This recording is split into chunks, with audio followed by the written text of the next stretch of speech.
Welcome to the Conscious Leadership Podcast. In this podcast, we discuss the how-to of creating conscious leadership for business, life, and the world. With ordinary people doing extraordinary things and being truly in control of their own health, wealth, and happiness. Knowledge plus action with a plan creates magical results. Introducing your host, Julie Hogbin, author, international speaker, mentor, disruptor and creator of conscious leadership and property investor living in the UK. LinkedIn is providing me with some fabulous thought processes and concepts over the last few days.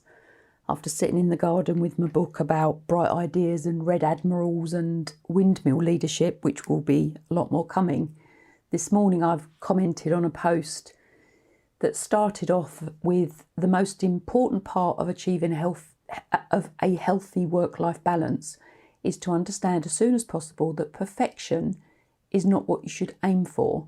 Instead, you should aim for excellence, which really truly got me thinking, what's the difference between perfection and excellence?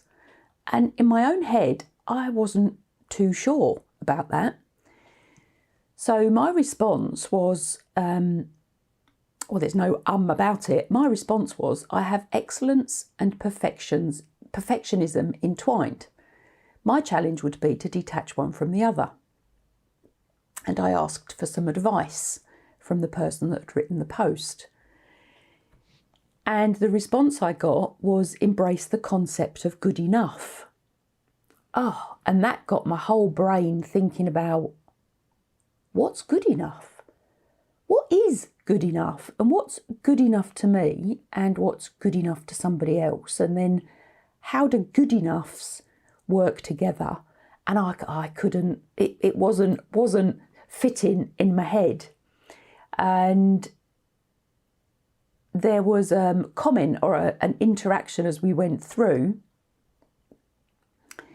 where the person I was interacting with said, perfection beyond utility is a waste by definition, which I can absolutely get and I can absolutely understand. Something needs doing to a certain standard, and then anything over and above that, you're actually wasting your time, your energy, your effort. I get it, absolutely get it. And what is good enough?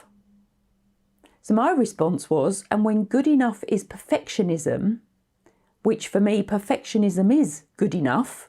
I really struggle with this one personally. I have to really work with myself to let go of this. But when good enough is perfectionism, it's a tough one to embrace a lesser standard. Because it feels like you are not achieving the standard yourself, because your perfectionism is the standard. Now, I learnt this very many years ago, many years ago. My perfectionism, so my standard, was above that required of the organisation and the role I was in within that organisation at the time. And my perfectionism and standard led to me achieving fabulous results, but putting myself under huge pressure. But of course, as the manager, as the leader, I was expecting my team to achieve my standards. And it was only when the results started to drop and my team were coming to me, talking to me about, we don't have time to do this, we can't do this, I really learnt the lesson that my standard, because of my years of experience, because of my years of doing the thing, because of the additional training I'd had, because of the mentors I'd had allowed me to level above that required by the organisation. So I was putting on additional pressure, not only on myself, but on my team. And it taught me a massive lesson. So what do I do now? If I'm working with people, I have a very clearly defined standard, timescale standards, qualities, quantities, whatever that might be, as in the goal setting, as in the agreed way of working, that's very clear. So everybody knows what the acceptable standard is, so the minimum level of acceptable performance, versus the, if for want of a better word, the excellent level of performance. And for some of you, you may be on performance grading or performance reviews, or your pay may be linked to your standards. You need to know what the minimum level is, because that is good enough. That is the level that earns you your pay. If you want a bonus or you want a pay rise over and above, you need to be above that minimum level of acceptable performance. That's the minimum level of acceptable performance would achieve the organisational's results.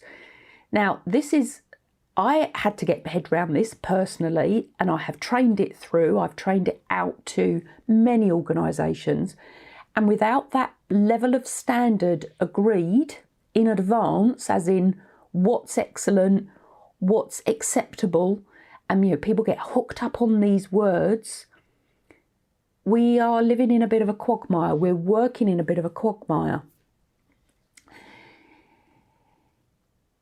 So my good enough is not perfection to me, because my perfection and my perfectionism is above good enough for an organisational standard.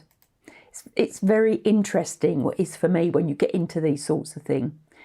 So the guy that I was having the interaction with asked, I'm actually reading it as I'm doing this podcast, which is probably not the best, so excuse me on this. So he's asking me, what does it mean when something in our habitual pattern is or has become an ism?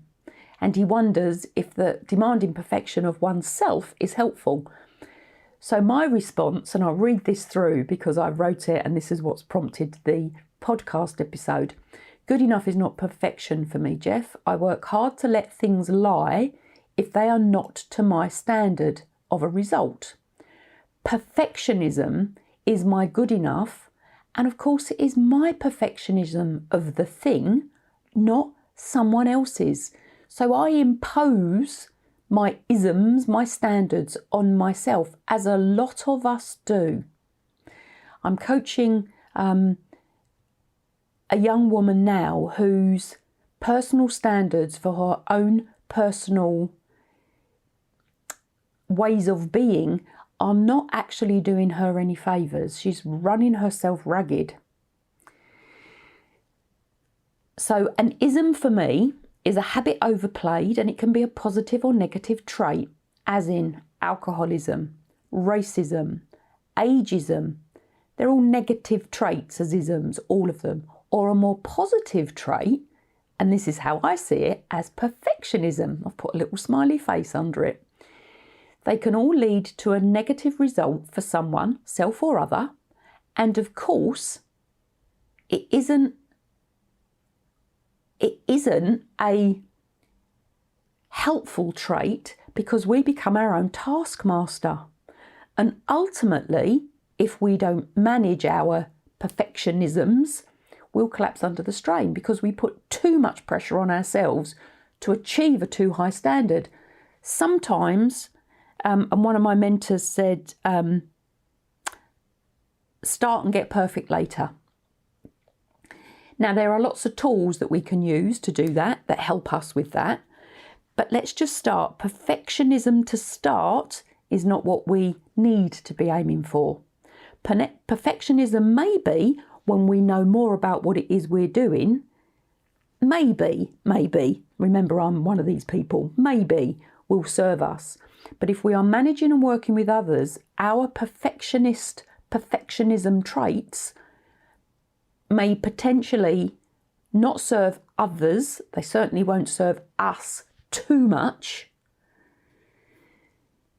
So please think about your standards, the standards that you are displaying at work. So remember your minimum levels of acceptable performance, the levels above that will raise you over and above what's minimally accepted. And within your own working environment, if you are your own boss, your own leader, how is your perfectionism, and that can put that in brackets if you like, how is your perfectionism affecting your results? Are you working too many hours? Are you beating yourself up about something not achieved?